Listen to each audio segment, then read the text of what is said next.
there, quilting friends, it's Carolina Moore, your favorite sewing and quilting YouTuber here, and today we are going to be making this quilt as you go quilt. Super simple and easy to make, and it has these mesh pockets in here for holding things like phones, earbuds, snacks. This was designed as part of the By Annie Sew Pink initiative. There are details down in the description where you can get all kinds of information about By Annie's Sew Pink initiative, as well as places for breast cancer screenings. This is October, which is Breast Cancer Awareness Month, and they have put together an entire lineup of programming. This is just one part of that with all kinds of information and amazing projects. When I was asked to join in, I thought, what would be a really good project that would be really helpful to people?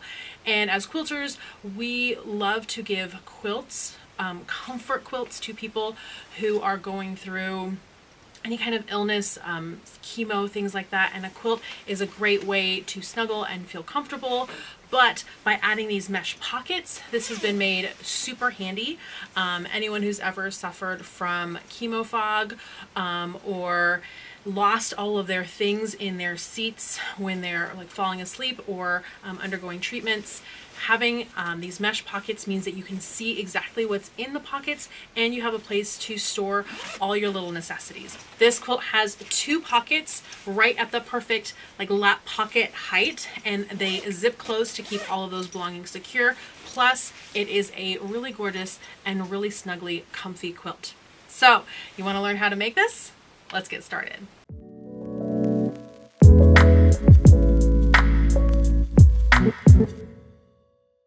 Let's talk about the supplies that you're going to need for this project. So you're going to want zippers, because these are going to be zippered pockets that are going to hold in whatever the recipient needs to hold into their quilt. Then we're going to use this mesh fabric. This is great because folks can see what's in the pockets really easily. That's fabulous before this goes through the wash. They don't accidentally wash something, but also if they're wondering, where's my phone, where are my earbuds, where's that paperback book, where are my keys, they'll know very quick and easy. They can see that they're in the mesh pocket. We're going to be using some of this double-sided basting tape, which is going to be making attaching those pockets super easy. We're going to use 10-inch fabric squares. These are Fabric Wonders from Art Gallery Fabrics, and this is great because you can pick any 10-inch fabric squares that you want for your quilt. So pick fabrics that you think will really speak to the recipient of this quilt, and then you can also pick zippers and mesh fabric to match, and that way you can really customize this to the colors or the feel of the person getting the quilt. And then we're going to need backing fabric and batting. I'm using this lovely bamboo batting today, and the drape on it is so nice. It's going to feel so good when it's all put together. So we're going to need 31 or 32, depending on how you put this together, but 31 or 32 of these squares. It comes with 42, so there'll be 10 left out, which you can use for another project. You can use them to make a tote bag or something else that would be handy for the recipient. And I'm going to use my design wall. We're going to place these in a 5x6 grid, and you can put them in any order you want. So you can look at doing some kind of ombre, color families, whatever you want that you think is going to look good in the finished quilt. We're going to do 30 of them. And then with our leftovers, we're going to either pick one or two, which we're going to be using in making our pockets. But first, let's go ahead and lay out our fabric pieces to make our grid.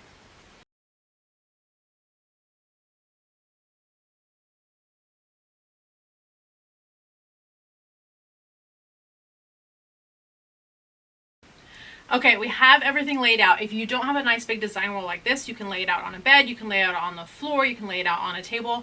If you are really committed to the placement that you have the fabrics, grab your phone, take a picture so you can see exactly where everything is, because sometimes things get shifted and then you'll end up with two fabrics right next to each other and wonder how you did that. So take a picture if you really like the way that you have it all laid out. And now you can't see my very top row here, but 1, 2, third row down, one in on each side. These two are going to be where we're going to add our mesh pockets. So let's go ahead and cut the fabric for our mesh pockets. I picked this one fabric, which is going to be the top of our pockets, but if you want, you can grab a fabric that matches the placement of those mesh pocket pieces. And we're going to need 2 pieces of mesh, 10 inches by 10 inches. And since this is double layer, I'm just going to go ahead and cut both at the same time if they will cooperate and not move on me, because this mesh is a little wiggly wormy.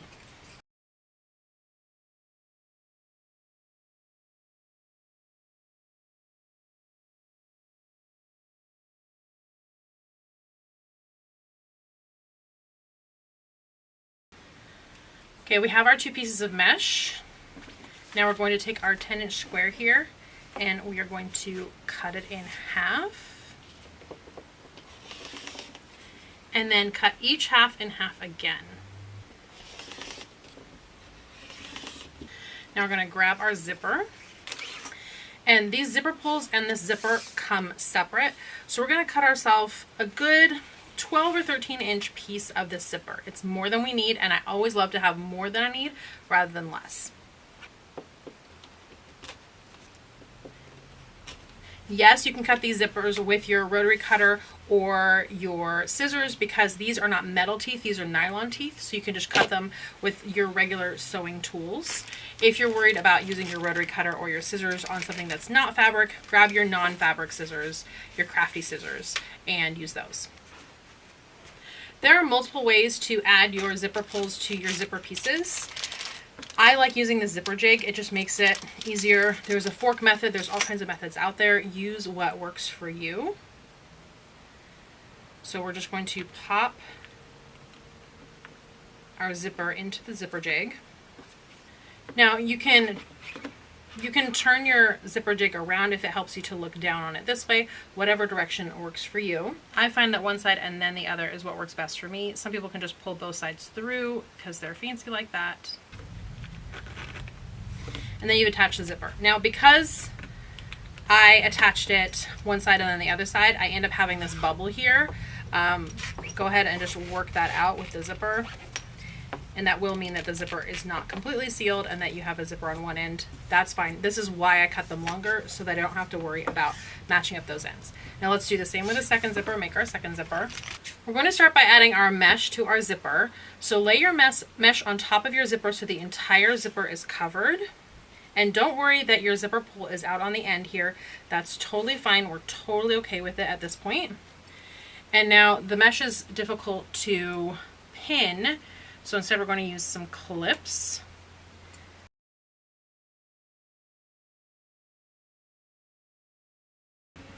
Use as many or as few as you need. And then we're going to use our zipper foot to go ahead and stitch this down. So we're just going to go ahead and stitch this down.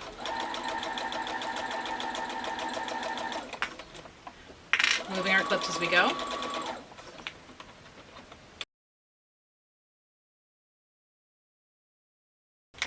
Now we have this covering our zipper, and we did this for a reason, because now we're going to flip this over and you can just finger press this, and we're going to give it a second stitching, and that's just going to help secure this even more because mesh has big holes in it and holes are not great for stitching through. So we're going to give it another stitch, and if you want for a little extra flair and a little extra security, you can actually do 2 rows of stitching, which makes it look really nice. So I'm going to quickly just add 2 rows of stitching.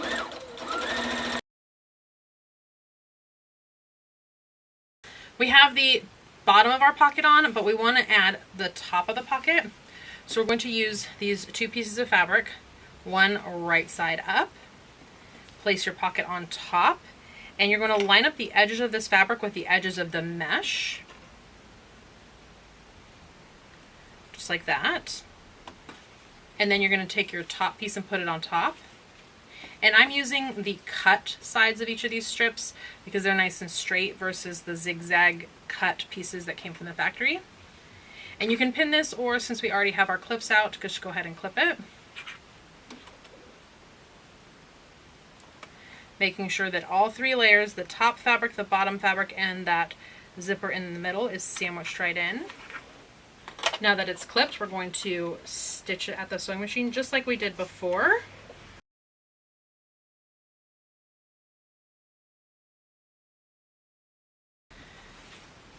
Now we're going to finger press both the top and the bottom.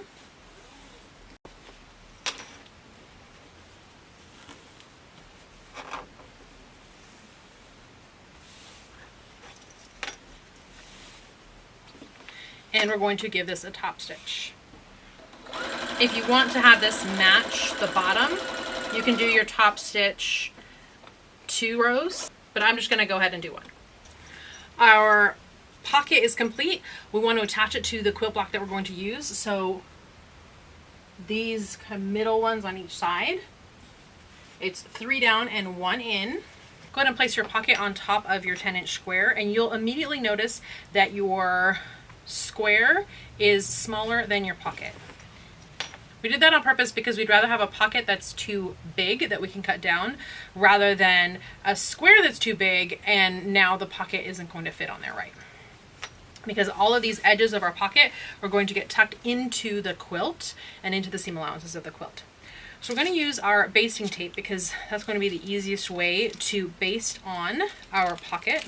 Now this basting tape is going to end up disappearing into the seam allowance of our quilt, so we don't have to worry about it at all. So go ahead and add your basting tape to all 4 sides of your square that the pocket's getting attached to, and make sure that it's inside that seam allowance.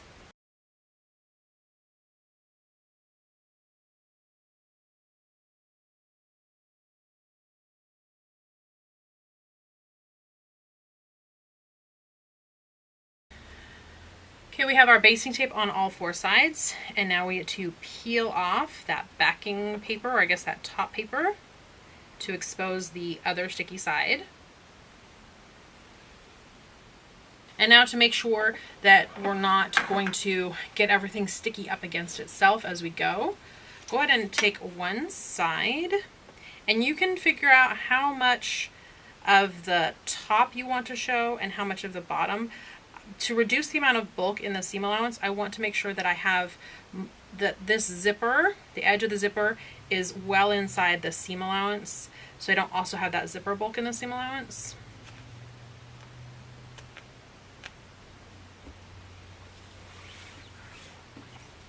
Now I'll do the other side.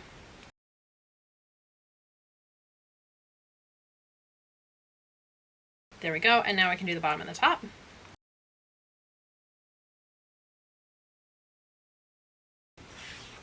Okay, this next step is super important because before we trim anything down, we want to make sure that our zipper pull is inside the bag. And I just sealed it shut with a basting tape. There we go. Let me open that back up again. There we are. So our zipper pull is inside the zipper pocket area, and that way we don't cut it off. And now we can trim everything up to our 10-inch square. And now we can add this pocket back to our quilt. This may not hang on our design wall because of the weight of the zipper, so we're just going to add a pin to hold it there. And there we go. Now we have a pocket that's going to be in our quilt, a little zippered pocket that's going to hold whatever we need. Okay, so I'm going to do the same with our second pocket, making it just like the first, and then we're going to come back to talk about how this quilt is going to go together. Finished my second pocket, and so now it's just time to put our quilt top together. We want to do this quilt as you go style so that it is done as quickly as possible to be able to gift it. So we're going to start by sewing just our rows together. Sewing rows together is super easy. You just grab your 2 pieces, put them right sides together, and sew with a 1/4-inch seam allowance. And we're going to keep doing that until we have all 5 across the first row put together. Then press your seams in one direction. So this top row, we will press our seams to the right. Then we're going to do the same with the left, pressing our seams to the left. Then seams to the right, seams to the left, seams to the right, seams to the left.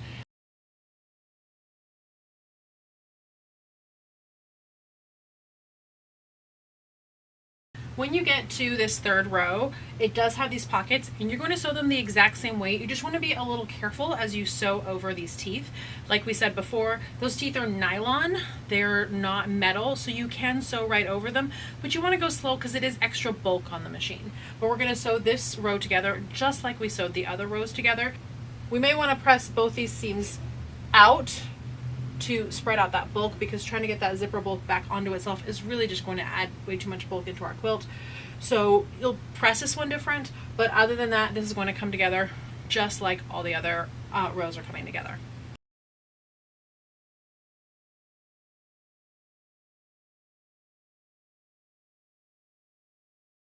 The rows are all put together. It's starting to look like a quilt top, and it has these really nice pockets to be able to hold all the things. So that is perfect. Now we want to put the rows together, and as we put the rows together, we're also going to quilt it. This is a quilt as you go technique, so no waiting for this coat to go to the long armor and come back to you before binding it. As soon as the top is done, it's ready to be trimmed and bound. So I have here on my table my backing fabric and my batting. So both are here already, my backing and my batting, and I've put them together with the right side away from the batting. And we are going to spray baste these together. So I have my spray baste, and ideally you're going to put this on a big surface. My table here isn't quite big enough for the size quilt that we're making, but I want to show you how this works. So you just pull the batting away. You want to start in really the middle, or as much of the middle as you can get to here. There we go. Now I usually spray on my batting and not my fabric, but I have this fabric side up, and this is the backing fabric, so it'll be okay. And I'm just going to spray my spray base on here.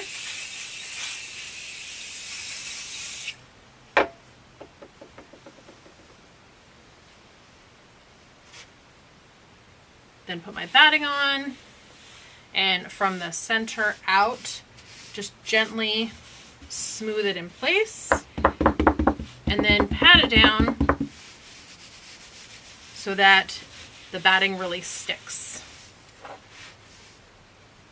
So we're going to keep doing that until we have the entire backing and batting secured together, and then we're ready to start adding the quilt top in quilt as you go style to this quilt. I finished basting the backing to the batting, and now we're ready to start the quilt as you go process. The way that we're going to do this is we're starting with one row, and I've put one row on my table here with some weights because the table's not that big and everything's going to fall off the edge. So I put one row, and what I'm going to do is I'm going to use my basting spray and baste this in place. You don't need a ton. This is just to tack it down so it doesn't shift. And again, we're going from the center out.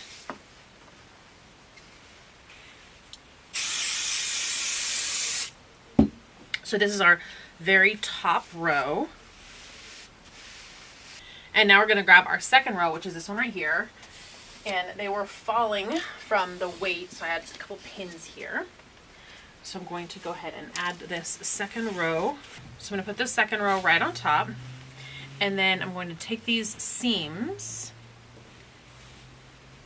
and line them up and then pin. And we're going to sew this top row to the bottom row through all the layers. So through the backing, the batting, this row, and this row. We're going to sew through 4 layers to sew these 2 rows together and quilt it to the backing through the batting all at the same time. Now you can add more pins if you want. I'm not a huge pinner, but I do want these points to match up as best I can. So I'm going to put pins just here at these seam intersections. Now that they're pinned together, I'm going to bring out the sewing machine and start sewing these together. Now you totally can sew this with a regular sewing machine foot, but I prefer a walking foot when there are this many layers because it's going to help grab the top and the bottom at the same time. A walking foot is basically a set of feed dogs that goes on the top as well, and it matches up with the feed dogs on the bottom, so it pulls the fabric through evenly. So I'm just going to go ahead and pop my walking foot onto my baby lock jublet here. I'm going to flip my quilt around because yes, I do want to quilt this entire quilt, lap size quilt, on my little baby lock jubilant, and starting on this kind of blank or empty edge here, I'm going to roll up my backing and batting fabric, and that'll allow it to fit through the smaller throat of this not massive machine. So we're just rolling this up And that way it'll fit under the throat. You'd be amazed with this just like rolling things up technique, how much fabric you really can fit in just a standard size sewing machine. You don't need a big, giant, fancy machine to make your own quilts from start to finish. And this way you've made the entire thing yourself from start to finish. You can make them very quickly in a weekend without having to wait for availability of your long armor. So I now have this all rolled up, and I have my top row and second row, first one basted, second one pinned in place. I'm going to bring it to the machine, and I'm going to just tuck it under the machine. Now the thing that works against us the most in quilting is gravity. So if you're sitting down and you can put this on your lap to be able to hold it in place, that's going to be ideal. Any of this pulling to get away from you is going to be a challenge and going to make it more difficult. So we're just going to line up our edges, and I'm using just the inside edge of my walking foot here as my 1/4 inch guide. It may not be exactly accurate, but as I sew these rows together, it'll be absolutely fine if that's not, as long as I'm consistent in the width of my seam allowance, it doesn't really matter if it's exactly a 1/4 inch. And I'm just gonna chug along and sew, and as I get to a pin, I'll remove the pin and keep going. And I just wanna keep everything as smooth and flat and even as possible as I sew.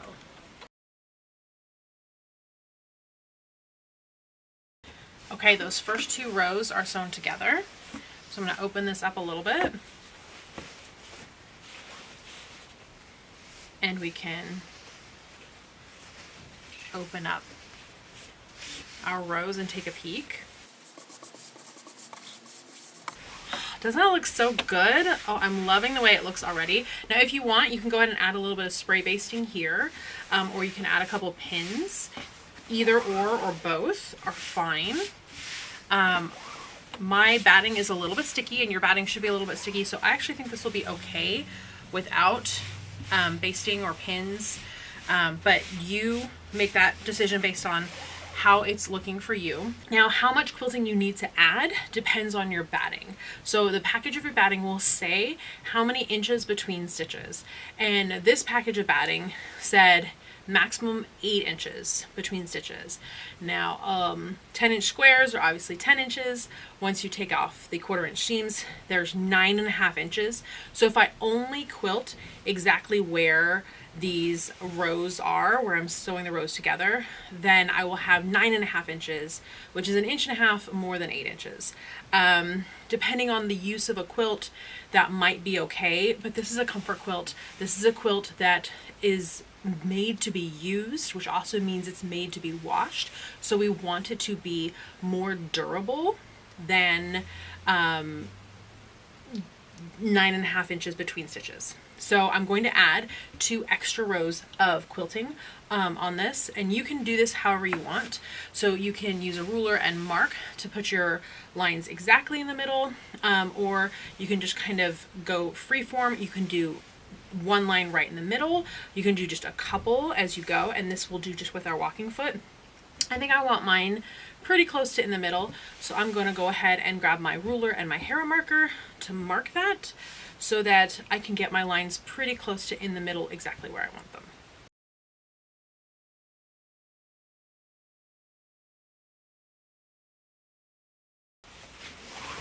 I need to roll this back up to be able to get to this one to be able to add that line.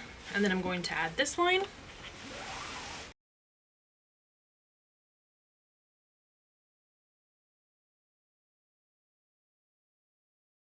There we go. I've added these 2 lines of stitching, and now it is time to unroll a little bit and add the next row on.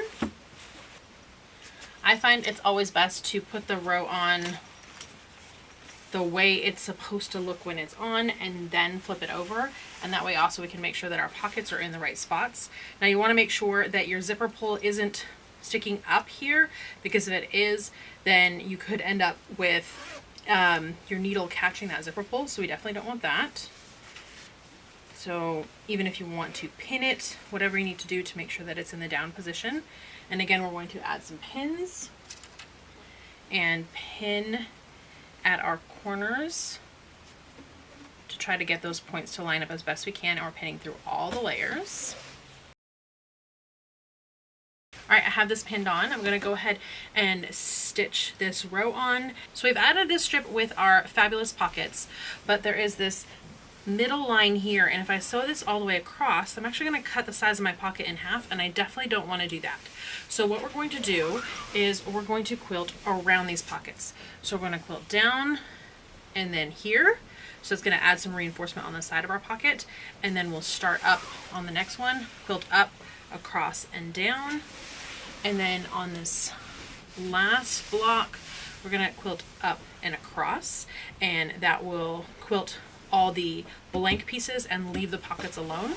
And then when we're all done, you can actually open up the zipper and add some quilting in here, but I think I want to go in with some big hand stitches and quilt a heart inside each of the pockets with some fun hand stitches, and that will secure these layers with the extra stitching, give it a nice personal touch inside the pockets, and also keep our pockets full and big like we want them.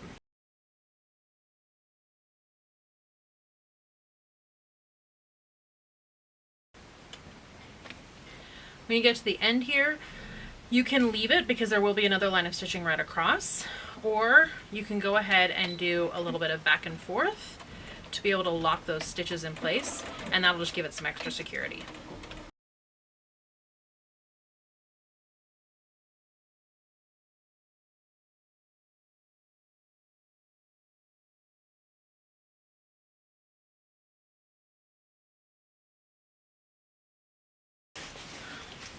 Okay, so now we can just add the last 3 rows in the same way, with the same stitch, flip, add a row, stitch, flip, add a row method, and then we'll have our quilt top all put together.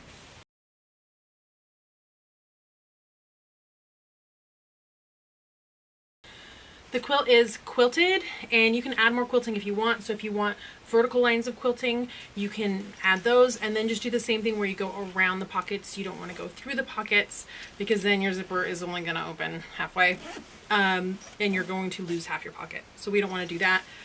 So definitely add more quilting if you want to add more quilting, but this should be secure at this point. The next step is to trim up this quilt so that we can bind it. So I grabbed a giant ruler, and I'm going to use this to trim up the corners and edges of this quilt. And trimming up is just taking off that backing and batting so that everything is the same size as the quilt top. And that way you can add your binding to it. I'm not going to add the binding in this video because I have an entire video on adding binding, and I don't think I could go more in depth than that, but I'll go ahead and link that binding video here if you want to grab that binding video and watch that. But I'll show you the binding that I am going to use for this because I'm absolutely in love with AGF 2.5 edition binding for quilts, and so I'm going to be binding this with some AGF 2.5 edition, and I'm going to show you that as soon as I finish getting this quilt all squared up.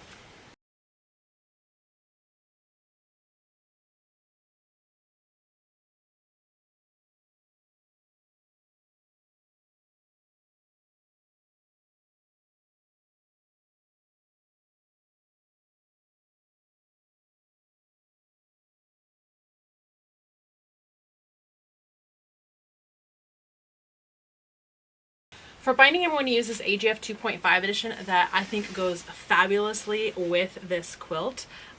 It's like the colors were exactly pulled. They may have been, I don't know, but they're just perfect. This 2.5 edition binding is designed to be binding, and it has lines to cut. So I'm just going to cut 6 strips of this binding, and then I'll just whip on a binding and be all done.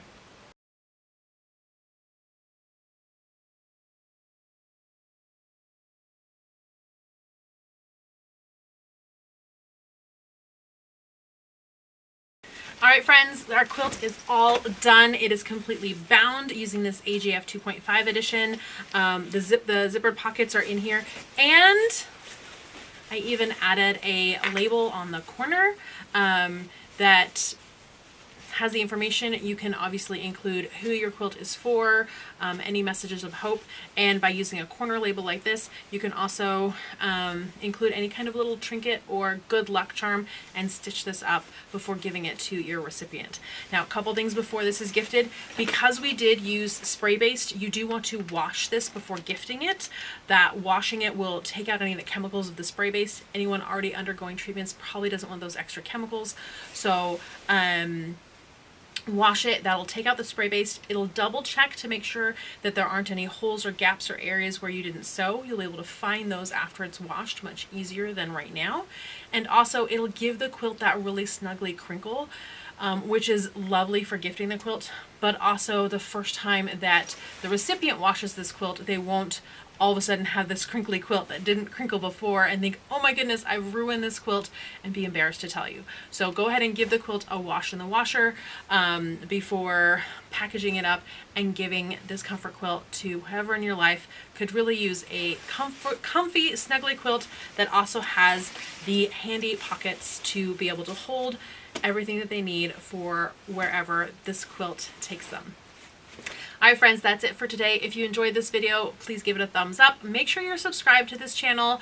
If you have any questions or comments, leave those down below, and I will see you right here real soon. Bye for now, my friends.